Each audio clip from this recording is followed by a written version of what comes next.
Most horror stories begin with the eerie phrase, "It was a dark and stormy night." The following story, that of 17-year-old Isaiah Ryder, however, is less a fantastical narrative and more a series of unfortunate events, compounded with the iron fist of the state.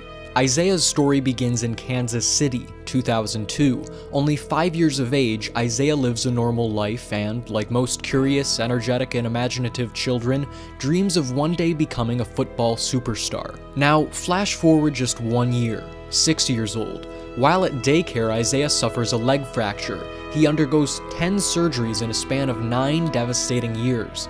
Such unforgiving medical procedures inhibit not only Isaiah's mobility, rendering him wheelchair-bound, but also his sociability. It is now Isaiah's 15th birthday.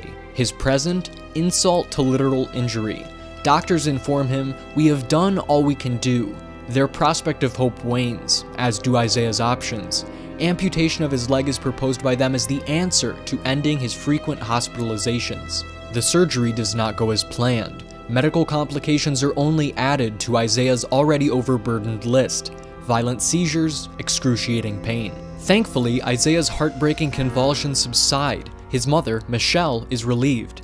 However, 1 year later, the seizures and pain punctually resurface. Like a metal ball in a pinball game, Isaiah is made vulnerable by his circumstances. He moves in and out of hospitals and intensive care units, victimized by medical malpractice. At Lurie's Children's Hospital in Chicago, during one surgery to excise tumors from his leg, doctors failingly administer general anesthesia to Isaiah. He is fully conscious of the brutalizing pain and pure negligence. As any mother who loves her child would, Michelle requests to transfer her son from Lurie's to a medical facility elsewhere. She is met by doctors not with contrition or apology, but with agents of the state from Child Protective Services who confront her on unsubstantiated claims of medical child abuse. They contest she hyperbolized Isaiah's genetic disease, neurofibromatosis, so as to administer him heavier drugs. The motive? Absent. The irony? Inexplicable. As a result, CPS suspends Michelle's visitation rights to her incapacitated son beyond the legal limit of 48 hours for an extraordinary 24 days. No contact whatsoever, neither physical nor digital. She cannot even say goodbye. She also loses her nursing job.